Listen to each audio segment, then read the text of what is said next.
खुलुमबाय आं दिनै JSP Advice 365 चेनेलजों नोंथांमोननिसिम गोदान कन्टेन्ट लानानै फैदों। बे कन्टेन्टआव स्पेसियली दिनै माखासे आइजोफोरनि आखल आखुनि सायाव बिजिरनो नाजानाय जादों। खोथाया जाहैबाय नों गासैबो सोरगिदिं बिथिङाव सासे आइजोनि गांनाय उखैनाय आरो लुबैनाय सोरगिदिं बिथिंखौ माब्लाबाबो सुफुंजोबनो हागोन होननानै दासान आरो नोंथाङा सासे आइजोनि गांनाय लुबैनाय हास्थायनाय सोरगिदिं बिनि सोलेराव बा बिनि गोरबो इसिङाव थानाय माखासे लुबैथिफोरखौ सुफुंनो नाजायोब्ला सासे हौवाया एबा सासे मोजां मोननाय सेंग्राया बान्दा बादि जानानै थानो गोनां जादों। मानोना बिसोरो ओरैबायदि बेसाद जेरैहाय हा गुरै नुब्लाथाय मासे मावजिया खुरबाय थायो होननाय खोथा दङ। बेबादिनो सासे आइजोआ सासे हौवानि जेब्ला अननाय मोजां मोननायखौ मोनफुंनायनि इयुनाव बियो बै सेंग्रानि बा बै हौवानि गासै इसिङारि खोथाफोरखौ मिथिजोबो आरो इसिङारि खोथाफोरखौ मिथिजोबनायनि उनाव बिनि उइक पइन्टखौ लानानै बे आइजोआ मोनसेनि उनाव गावनि लुबैनाय हास्थायनायखौ सुफुंलांबाय थायो आरो सुफुंलांबाय थानायनि जाउनाव बे आइजोनि गांनाय उखैनाय लुबैनायखौ सुफुंनो थांनायावनो खायसे सेंग्राया बा खायसे मोजां मोनग्रा सेंग्राया बा खायसे बिसिनि हौवाया रांखान्थि बिथिङाव गोबां बिथिङाव लोरबां जानो गोनां जायो आरो थाखानायफोरनि खोथायाथ' गुबुन। नाथाय जायफ्रा गेजेर थाखोनि सुबुं बिसोरो बै बिसिनि हास्थायनाय लुबैनायखौनो मोनसेनि उनाव मोनसे सुफुंबाय थानो नाजानायावनो मा जायो, बिनि रांखान्थि हालोदा जोबोद नोरजिया जालाङो। बेनिखायनो जों हौवा माहारिया माब्लाबाबो बिखायाव आखाइ होनानै थामहिनबा दाथिनानै नों दासान्दि आंनि बिसिनि आं गांनाय लुबैनायखौ हास्थायनायखौ आं सुफुंगोन मोनसेनि उनाव बेफोरबादि साननानै नोङो साननि उनाव सान बिसिनि एबा मोजां मोननाय सिख्लानि बिनाय मुवा बेसादफोरखौ नों होलांबाय थानो नाजायोब्ला मा जागोन, नोंनि उइक पइन्टखौथ' बै सिख्लाया बा बै बिसिया मिथिखाबाय। मा बियो ओरैबायदि मोनसे नोंखौ रां बानायग्रा मोनसे मेसिन एबा गावनि आंखालखौ सुफुंग्रा मोनसे मेसिन बादि नोंथांखौ बाहायनानै जोबथा बुब्लियाव पेरलाव बादि सोबखांनायनि उनाव जेब्ला नोंथांनि गोरबो इसिङाव अननायाथ' बिनि थाखाय थोजासे बुंजासे दं, नाथाय अब्लाबो मा जागोन, नोंथांखौ बे आइजोआ दिनै रांखान्थि बिथिंखौ नोंथांखौ गोख्रों नुदों, नोंथांनाव बेंक बेलेन्स दं, थाखा फैसा दं, बेफोरखौ नुनानै बियो बबेबा मिथिं दावथिङाव बेरायनो लांगोन, गावनो दामिकनि दख'ना बायनो होगोन, सुनुक पाउडारा बिगोन। बेबादिनो मालाबा आरो बिउटि पार्लाराव हाबनो थाखाय 5-10 हाजार फैसा नोंनिफ्राय लागोन आरो माब्लाबा आरो नोंथांनिफ्राय बियो आइफन बिगोन, मालाबा बियो LCD थामहिनबा कालारिं टिभि बायदिसिना मोनसेनि उनाव मोनसे बिनि गावनि नांनाय मुवा बेसादफोरखौ बियो गासैखौबो बै सेंग्रानिफ्राय बा बै हौवानिफ्राय खायसेया मा खालामो, आदाय खालामना लाजायो। आदाय खालामना लानायनि जाउनाव खायसे हौवाया बिसिनि बै बिनाय मुवा बेसादखौ होफैनो नाजानायावनो मा जायो, बेहा गोबां बिथिङाव दाहार जानानै थायो आरो बै दाहारफ्रानो जोबथा बुब्लियाव बेखौ बेरामि थामहिनबा बिनि रांखान्थि हालोदा जेब्ला नोरजिया जालाङो, बिसिनिफ्राय अननाय मोजां मोननायखौबो बे मोननायाव गोगा जागोन। थिग बिदिनो मोजां मोननाय सेंग्रायाबो जेब्ला बेनि बिनाय मुवा बेसादखौ होनो हायाब्ला मा जागोन, बे सेंग्रानिफ्राय बे सिख्लाया लासै लासै दोरोदनानै जोबथा बुब्लियाव बै सेंग्राया गावनि सिगां बुब्लियाव बाहायनाय थाखा फैसा आरो बेनो मुवा बेसाद बायनानै हरनाय थाखा फैसानि बिसानफोरखौ साननानै बियो जोबथा बुब्लियाव लामानि सासे बिबायारि थामहिनबा फाग्लाबो जानो हागौ। बेनिखायनो मालाबाबो हिनजावफोरनि गांनाय उखैनायखौ नोंथाङा सुफुंजोबनो हागोन होननानै दासान आरो नोंथाङा सोरबा सिख्लाखौ मोजां मोनदोंब्ला A to Z बिनि बिनाय मुवा बेसादफोरखौ नों होजोबनो नाजायोब्ला नोंथाङा बेसे केपासिटिनि मानसि आरो बेसेबां थाखा फैसा दं बेखौ नोजोर बोनानै नोङो गावखौ हमथानो रोङाब्ला मा जागोन, जोबथा बुब्लियाव नोङो सोरगिदिं बिथिङाव नोंनि थाखा फैसाजों लोगोसे नोंनि साननाय हनाय आरो नोङो जोबथा बुब्लियाव नोंनि जि उइक पइन्ट एबा जाय सिख्लाखौ बा जाय बिसिनि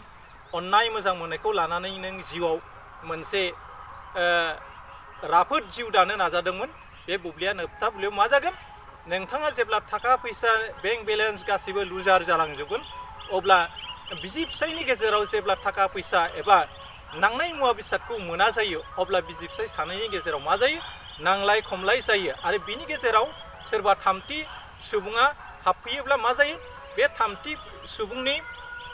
गोदान अननाय मोजां मोननायखौ लानानै बै बिसिया बा बै सिख्लाया मा खालामो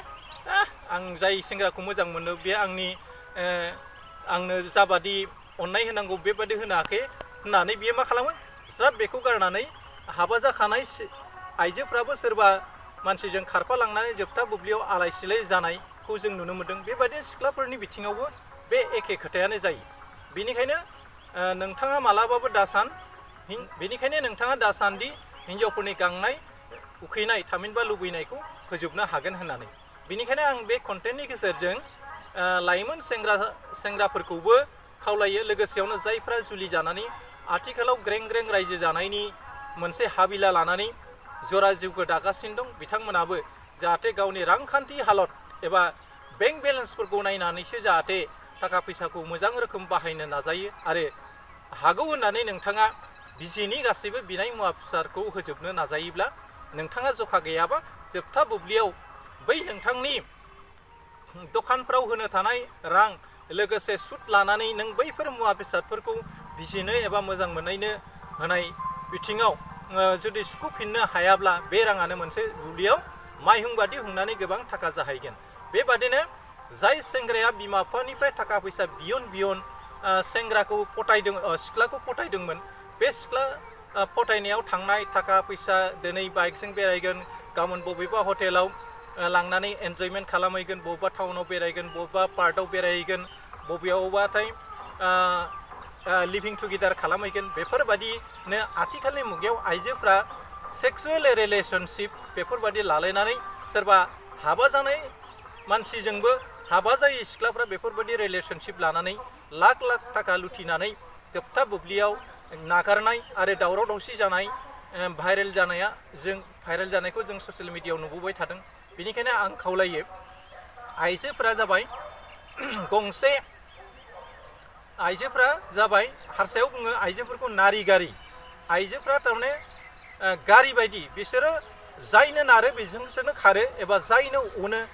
बिसोरजोंनो बिसोरो मिसिनानै थाग्रा मोनसे बेसाद दिनै बाइकआव गाखोदोंबा गाबोन बिसोरो बलेर'आव गाखोन बलेर'नि उनाव सोरबा आरो मार्च सिटियाव लेङोबा बिसोर मार्च सिटियाव बास्लायलांगोन आरो बिनि उनाव सोरबा फ्लाइटजों लांनो नागिरोब्ला बिसोरनि गोसोआबो फ्लाइटजोंनो बिरफालांगोन दा आइजोफोरनि महरखौ मोनदांनाया खोब सोमोनांथावना बे आइजोफोरखौ बुजिनायाबो खोब सोमोनांथाव बेनिखायनो गिदिर गिदिर रामायण महाभारत आरो बायदि बिजाबफ्राव आइजोफोरखौ गोबां महरै बिजिरनायखौ जों नुदों मालाबा आइजोफोरखौ खालि महराव गिथावना महराव नुदों रोनसोन्द्रि महराव नुनो मोन्दों मालाबा आइजोफोरखौ लोखि सरस्वती बेउला साबोथ्रि आरो पार्बती महराव नुनो मोन्दों थिग बिदिनो आइजोफोरनि महरा खोब सोमोनांथावना बे आइजोनि सोमोनांथाव महराव गब'नानै दिनै बुहुमनि गोबां सेंग्राफ्रा गोबां हौवाफ्रा दिनै सातसालायाव भुगिनो गोनां जादों बेनिखायनो जों हौवा माहारिफ्रा आइजोफोरनिफ्राय अराय सांग्रां जानानै गावनि हालतखौ दाफामनो नाजायाब्ला नोंथाङा खालि आइजोफोरनि खिथु उन थांनानै गासै समफोरखौ जुदि खहा खालामोब्ला एबा आइजोनि गासै खोथाखौनो A to Z उइदाउट जास्टिफिकेसन नों मोनसेनि उनाव मोनसे बिनि खोथाफोरखौल' लानानै खामानि मावलांबाय थायोब्ला जोबथा बुब्लियाव नोंथाङा मा लामानि बिबायारि जानांगोन आरो जोबथा बुब्लियाव नोंनि बिजियाबो नोंजों थानाय नङा आरो नोंनि बिजिया गुबुन हौवाजों दोनखारलांगोन बबेबा दाबसे जायगायाव आरो बेबादिनो बै जाय आइजोआ नोंखौ नोंनि खामायनाय थाखा फैसाखौ बेसेन होआखैमोन बियो जोबथा बुब्लियाव नोंखौ नोरजिया खालामना गालांबाय गावबो बेबादिनो थामथि सुबुंजों खारफालांनानै जोबथा बुब्लियाव गाव गेदेर सिमां नुनानै जायजों खारफालांदों जोबथा बुब्लियाव गावबो बै पापनि बिबानखौ बानस'नानै गावबो थेर बेथेर जिउ दाहैनो गोनां जायो बेनिखायनो जों साफ्रोमबो आइजोनि फारसे गोथौयै साननानै गोथौयै बुजायलायनानै खोथाफोरखौ बा खामानिफोरखौ मावनो हायाब्ला नोंथाङा खहा दं। बेनिखायनो आं दिनैनि कन्टेन्टआव आइजोफोरनि गांनाय उखैनायखौ हौवाफ्रा बांद्राय सुफुंनो नाजायोब्ला जोबथा बुब्लियाव माबादि खैफोदाव गोलैनो हायो बिनि सोमोन्दै सुंदोबै आं नोंथांमोननो फोरमायबाय। मिजिंथियो नोंथांमोना बे भिडिअनि गेजेरजों आइजोफ्रा माबादि महरनि आरो बिसोरो माबादि बेरलाव जानानै हौवाफोरनि देहा सोलेराव बानानै हौवाफोरनि थाखा फैसा बायदिसिना अननाय मोजां मोनखो लाजोबनानै जोबथा बुब्लियाव नोंथांनि देहा सोलेरनि थैखौ सोबजोबनायनि उनाव जेरैहाय बेरलावफ्रा जेब्ला गावनि उदैया बुङो अब्लाथाय बे लथब गाव हारसिंनो गोलैनाय बादि बिसोरो जोबथा बुब्लियाव नोंथांनिफ्राय जेब्ला नोंथांनिफ्राय अननाय मोजां मोननाय थाखा फैसा मुवा बेसादखौ जुदि मोना जायोब्ला बियो हारसिंनो बै थै सोबग्रा बेरलावफोर बायदि नोंथांनिफ्राय आनज्रायनानै थांगोन आरो जोबथा बुब्लियाव नोंथाङा बै आइजोनि आनज्रायनायाव मोनसे बुब्लियाव नोंथाङा जाबादि एन्जयमेन्ट लाबोदोंमोन जाबादि बेजों लीला खेला गेलेदोंमोन बेफोरखौ गोसोखाङै आरो नोंथांनि थाखा फैसा बरबाद जानायखौ सानैनो जोबथा बुब्लियाव नों हयथ' लामानि बिबायारि जानांगोन हयथ' नोंथाङा फाग्ला जानांगोन नङाबा नोंथाङा बै आइजोनि खोथाखौ सानैनो सिखाव दाखायत गुन्दा जानोबो गोनां जाहैनो हागौ। बेनिखायनो बे आइजो माहारिखौ खोब मोजाङै जोङो जेरैहाय गिलासाव मुवा बेसादखौ दोनोब्ला बेफोरो बा गाज्रि बेसादा हाबै बादि जुदि मोजां रोखोमै थाखनि होनानै बे आइजोफोरखौ सामलायनो नाजायाब्ला नोंथाङा खैफोदाव गोलैनो हागौ। बेनिखायनो आइजोफोरखौ नारि गारि होननानै बुंदों। बिसोरो गारि साखा बायदि खारबाय थायो बिसोरखौ एबा बिसोरनि गांनाय उखैनायखौ सुफुंजोबनो हाया। आरो जायफ्रा गोदान बिथांमोना आंनि JSP Advice 360 इउटुब चेनेलखौ साबस्क्राइब खालामना ला लोगोसे अल नटिफिकेसनखौ अन खालाम जाहाथे आंनि गोदान भिडिअ लेटेस्ट भिडिअफ्रा नोंथांसिम सहैयो। लोगोसेयावनो आंनि फेसबुक पेज दं सुमिरन